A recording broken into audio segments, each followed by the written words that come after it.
एक बड़ी खबर इस वक्त आ रही है। माछिल सेक्टर में हमारा एक जवान शहीद हो गया है, लेकिन एलओसी पर जो मुठभेड़ चल रही थी जिसमें हमारा जवान शहीद हुआ, वहां पर आतंकवादियों ने बर्बरता की है और जवान के शव को उन्होंने क्षत विक्षत कर दिया है। ये एक बर्बरता है क्योंकि मुठभेड़ में एक आतंकवादी भी मारा गया, लेकिन जो ये मुठभेड़ हुई है अब से कुछ देर पहले यानी कि शाम को, उसमें गंभीर बात ये उभर कर सामने आ रही है कि हमारे जवान के साथ बर्बरता, बल्कि उसके शव के साथ आतंकवादियों ने बर्बरता की है और ये बेहद गंभीर बात है। ये आतंकवादियों की हताशा है, आतंकवादियों की निराशा है कि वो इस तरह से कर रहे हैं और अब जवान के शव को, जो हमारा जवान शहीद हुआ, उसके शव के साथ भी आतंकवादियों ने यहाँ पर बर्बरता की है। जब से सर्जिकल स्ट्राइक की गई है, पाकिस्तान में घुसकर हमारी सेना ने पाकिस्तान में आतंकवादी कैंप्स को, लॉन्चिंग पैड्स को तबाह किया है, ध्वस्त किया है, तब से आतंकवादी बौखला गए हैं। पाकिस्तानी सेना आतंकवादियों को कवर दे रही है और आतंकवादियों को घुसपैठ के लिए वो सीधे मदद भी कर रही है। अशरफ वानी हमारे संवाददाता हमारे साथ जुड़ चुके हैं। अशरफ, क्या खबर है, किस तरह से हमारे शहीद जवान के साथ इन आतंकवादियों ने बर्बरता की है और इस वक्त क्या स्थिति है? सईद, अगर देखें तो जिस अंदाज से शव के साथ ये बर्बरता की गई है, उस पर बड़ा रोष आर्मी ने जाहिर किया है और कहीं ना कहीं इसका बदला लेने की बात भी साफ शब्दों में कही है। ये जो इलाका है, मत्थिल का इलाका, नियंत्रण रेखा से सटा हुआ कुपवाड़ा जिले में, और वहां पर ये सेना का एक पेट्रोल जो अपनी रूटीन ड्यूटी पे था, गात लगा के बैक जो होते हैं बॉर्डर एक्शन टीम, उसके कुछ सदस्य थे और संदिग्धता है उनमें आतंकी भी शामिल थे।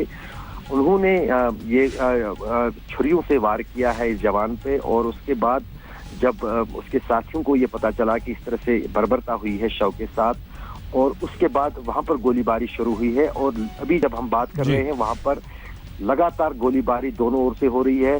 पहले पाकिस्तान ने गोलीबारी की और उसमें ये माना जा रहा था कि ये गोलीबारी आतंकियों को घुसपैठ कराने की आड़ के लिए की जा रही है, लेकिन उसका भरपूर जवाब भारतीय सेना ने भी दिया है। तो दोनों तरफ से करीब 1 घंटे से वहां पर फायरिंग हो रही है, लेकिन कहीं ना कहीं जिस अंदाज से बर्बरता शव के साथ हुई है सेना के जवान के साथ, उसको लेकर सेना में भी काफी रोष है। और यहाँ पर श्रीनगर में जो 15 कोर है, उन्होंने इस को लेकर प्रेस रिलीज भी जारी किया है और उसकी काफी निंदा की है। जाहिर है कि ये मामला तूल पकड़ेगा। 2013 में आपको याद होगा कि जब हेमराज जो एक सेना का जवान था, उसके साथ इस तरह की बर्बरता हुई थी, उसको लेकर काफी बवाल दोनों देशों के बीच उठा था। तो अब जाहिर है कि कहीं ना कहीं इस मामले को भारतीय सेना और भारत सरकार पाकिस्तान के विरोध काफी जो उसका गुस्सा है दर्ज करेगी, और साथ ही साथ कहीं ना कहीं इसका बदला लेने के लिए भारतीय सेना भी कोई भी कार्रवाई अब नियंत्रण रेखा पर कर सकती है। अशरफ, क्योंकि सेना ने इसका कड़ा विरोध किया है और आपने कहा कि कोई भी कार्रवाई कर सकती है, लेकिन आप बने रहिए हमारे साथ और जानकारी हम आपसे हासिल करेंगे। हमारे वरिष्ठ सहयोगी राहुल कंवल इस वक्त हमारे साथ जुड़ चुके हैं। राहुल, अब आतंकवादियों की हताशा कहें, निराशा कहें कि वो हमारे शहीद जवान के शव के साथ भी इस तरह की बर्बरता कर रहे हैं, कितनी गंभीरता से इसे लिया गया है भारतीय सेना की तरफ से, और पाकिस्तान को हम किस तरह से इस हरकत का जवाब देने की कोशिश कर रहे हैं? राहुल सईद, इस वक्त की जो ब्रेकिंग न्यूज है वो ये अभी हमें जानकारी मिली है इस्लामाबाद से कि भारत के जो डिप्टी हाई कमिश्नर है जेपी सिंह, उन्होंने बड़ा जबरदस्त प्रोटेस्ट दर्ज किया है पाकिस्तान के फॉरेन ऑफिस के साथ, ये कहते हुए कि लगातार अनप्रोवोक, बिना किसी वजह के पाकिस्तानी सेना से फायरिंग चल रही है। और ये भी कहा जा रहा है कि पाकिस्तानी आर्मी की जो रेगुलर सोल्जर्स हैं, यानी कि आतंकवादी नहीं बल्कि पाकिस्तानी आर्मी के सोल्जर्स, वो कवर फायर प्रोवाइड कर रहे हैं और उसी की वजह से नियंत्रण रेखा पे जो तापमान है वो बढ़ रहा है। उनका कहना है कि इसके अलावा अनमैन्ड एरियल व्हीकल्स, यानी कि एक तरीके के विमान होते हैं जिनमें चालक नहीं होता, उनसे रिकॉनेसेंस होता है, रेकी होता है, उनको भेजा जा रहा है। तो भारत की एयर स्पेस पाकिस्तान वायलेट कर रहा है, ऐसा आरोप भारत के डिप्टी हाई कमिश्नर ने इस्लामाबाद में एमईए पे लगाया, पाकिस्तान की फॉरेन मिनिस्ट्री पे। और साथ ही साथ जो दूसरी खबर आ रही है वो ये कि भारतीय सेना ने साफ कर दिया है कि मचिल सेक्टर में हमारे जवान के साथ जो बर्बरता हुई उसका भारत बदला लेगा। ये बात साफ है। आप ये जान लीजिए कि जब इस तरह का हमला होता है तो ये हमला आतंकवादी नहीं करते, उनमें ये ना योग्यता होती है। आतंकवादी का अगर आप फायरिंग पैटर्न देखें शहीद, वो फायर करते हैं, अगर भारत की सेना की तरफ से जवाब आए वो भाग जाते हैं। बारामूला में ये हुआ, कुपवाड़ा में ये हुआ। लेकिन जो अब हम देख रहे हैं वो ये कि एसएसजी के कमांडो आ रहे हैं, हमला कर रहे हैं। तो भारतीय सेना हालांकि ऑफिशियली नहीं कह रही, लेकिन उनका ये मानना है, वहां पे जो जवान जो अफसर मौजूद हैं उनसे हमें जो जानकारी मिल रही है वो ये कि उनका मानना है कि इसको पाकिस्तानी आर्मी के रेगुलर सोल्जर्स अंजाम दे रहे हैं। और भारतीय सेना ने यह साफ कर दिया, एक स्टेटमेंट में कहा है कि इसका हम बेशक जवाब जरूर देंगे। राहुल, ये भारतीय सेना का जो रुख है वो साफ तौर पर हमें नजर आ रहा है कि अब पाकिस्तान ने ये जो हरकत की है, पाकिस्तानी सेना की तरफ से जो हरकत हुई है उसका मुंह तोड़ जवाब दिया जाएगा। तो इस वक्त जो टेंशन है, इस वक्त जो गोलीबारी है, आपको लगता है कि अभी वो जवाब देना हमारी तरफ से शुरू हो चुका है? लेकिन इस वक्त रक्षा विशेषज्ञ भी हमारे साथ जुड़ चुके हैं, अशोक मेहता जी, उनसे बात करेंगे। तो राहुल, कोई वहां से माछिल सेक्टर से कोई जानकारी कुपवाड़ा से हमें मिल पाई है कि किस तरह से हमारी सेना रिएक्ट कर रही है अभी?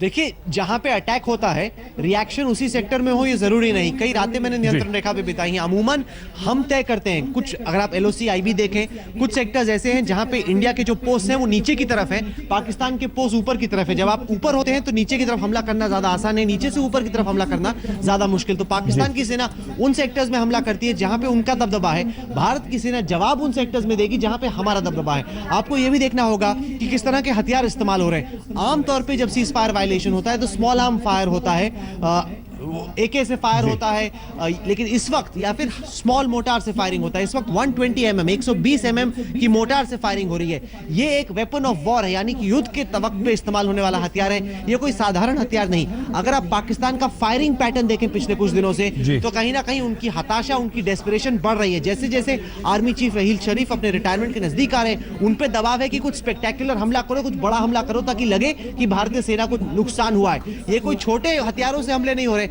बड़े हथियारों से हमले हो रहे हैं। और लगातार इसमें पाकिस्तानी सेना के कमांडोज की जो जिम्मेदारी है, जो इन्वॉल्वमेंट है, वो बढ़ती जा रही है। राहुल, इसका मतलब ये हुआ, ये महत्वपूर्ण बात आपने कही कि जहां हम कंफर्टेबल हैं वहां पर हम बदला लेंगे। तो ये जरूरी नहीं है कि माछिल में जो हमारे सैनिक के साथ ये बर्बरता पाकिस्तानी सैनिकों ने की है हम वहीं पर हमला लें। हमारी सेना तमाम उन इलाकों पर अलर्ट हो चुकी होगी राहुल, और ये बदला कहीं से भी हो सकता है। बेशक, और ये बदला उस वक्त पे लिया जाएगा जब हमें सूट करे। जब फर्ज कीजिए भारत की तरफ से कार्रवाई हुई तो भारतीय सेना तैनात रहेगी, मुस्तैद रहेगी। अगर पाकिस्तान की तरफ से कार्रवाई हुई है तो पाकिस्तान की सेना एकदम मुस्तैद रहेगी। भारत की सेना तय करेगी कि कौन सा पोस्ट है, किस सेक्टर में वो पोस्ट है, बहुत प्लानिंग के साथ। लेकिन मैं आपको एक फर्क बताता हूं, भारत का जो 28 सितंबर का ऑपरेशन था वो अजीत डोवाल द्वारा, भारत के आर्मी चीफ, भारत के डीजीएमओ द्वारा बहुत प्लानिंग के साथ एग्जीक्यूट किया गया। जो अफसर इस वक्त लाइन ऑफ कंट्रोल के अलग अलग सेक्टर्स में मौजूद हैं, जो हमें फोन करके बता रहे हैं, जिनसे हमारी बातचीत हो रही है, हमारे सोर्सेज वो ये कह रहे हैं कि पाकिस्तान के फायरिंग पैटर्न को, अटैक पैटर्न को अगर आप देखें तो वहां पे लगता है कि एक हताशा है, एक डेस्परेशन है। ये प्लानिंग के साथ अटैक नहीं हो रहे, उनका प्रो अटैक्स होते हैं। मतलब अलग अलग सेक्टर में 6 पोस्ट पे एक वक्त पे हमला हुआ, कहीं तो हमला करो, कुछ तो मिलेगा। इस सोच के साथ पाकिस्तानी सेना, इस सोच के साथ दुश्मन फिलहाल हमला कर रहा है कि इनकी दिवाली खराब करो, किसी तरीके से इनको नुकसान पहुंचाओ, इनको चोट पहुंचाओ। तो जैसे भारतीय सेना ने बहुत सोचे समझे शांत तरीके से प्लानिंग के साथ अपना सर्जिकल स्ट्राइक एग्जीक्यूट किया, उसी तरह के बदले की कार्रवाई कर रही है। लेकिन चूंकि उनके पास वक्त कम है, चूंकि इंडियन सेना इस वक्त पूरी मुस्तैद है, तैनात है, इसलिए ये अलग अलग जगहों पे कोशिश कर रहे हैं। उनका मानना है कि 10 जगह कोशिश करो, कहीं तो कामयाबी मिलेगी। इसका मतलब ये हुआ राहुल कि जोश में होश नहीं खोना चाहिए, और भले ही गुस्सा, आक्रोश है, उसमें भी अपना संयम बरकरार रखते हुए भारतीय सेना की तरफ से कार्रवाई होगी, अवश्य होगी, लेकिन कभी और होगी या दूसरे ढंग से होगी, यह हम मान सकते हैं राहुल।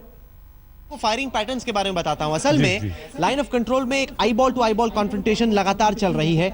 अगर फर्ज कीजिए रात के 10:15 साढ़े 10 हो गए तो जो लोग तैनात नहीं हैं उनको कहा जाता है कि आप अपने बैरक्स में लौटिए, अपने बंकर में लौटिए, वहां जाके सो जाइए। लेकिन उसी वक्त पे पाकिस्तान की आर्मी फायरिंग करने लगती है, ताकि एकाएक जितने भी लोग हैं उनको बैरक से निकल के बंकर में जाना पड़ता है। बंकर में फिर कुछ देर बैठना पड़ता है। जब फायरिंग बंद हो जाती है तो ये लोग अपने बंकर में वापस जाते हैं, फिर फायरिंग शुरू हो जाती है। कोशिश ये कि हमारी जो सेना है वो सो ना पाए। अगर आप रात भर, हफ्ते दर हफ्ते, दिन ब दिन जगे हुए हैं, सो नहीं पा रहे, तो आप में भी उतनी अलर्टनेस नहीं रहेगी, उतनी मुस्तैदी नहीं रहेगी। तो इस तरह के माइंड गेम्स पाकिस्तान की सेना इस वक्त कर रही है कि कहीं ना कहीं इंडिया की आर्मी जो फिलहाल बहुत अलर्ट है वो थोड़ी थक जाए। लगातार कितने दिन आखिरकार कोई अलर्ट रह सकता है। और प्लस मैंने कुछ दीपावली लाइन ऑफ कंट्रोल में बिताई है, मैं जानता हूं कि किस तरीके की आतिशबाजी होती है। कहीं ना कहीं भारत का पर्व, भारत के सेनानी, भारत की आर्मी अच्छे से ना मना पाए, ये भी कोशिश, दिवाली बिगाड़ो इनकी, इस सोच के साथ भी यहाँ पे कार्रवाई चल रही है। कुपवाड़ा के हिमाचल सेक्टर से गंभीर खबर आई है। हमारा एक जवान शहीद हो गया है, लेकिन एलओसी पर हमारे शहीद जवान के शव के साथ बर्बरता की गई है। उसके शव को चाकुओं से गोदा गया है और बर्बरता की ये हद पार करते हुए पाकिस्तानी आतंकवादियों ने उस शव को क्षत विक्षिप्त कर दिया है। मुठभेड़ में हालांकि एक आतंकवादी को भी हमने मार गिराया है।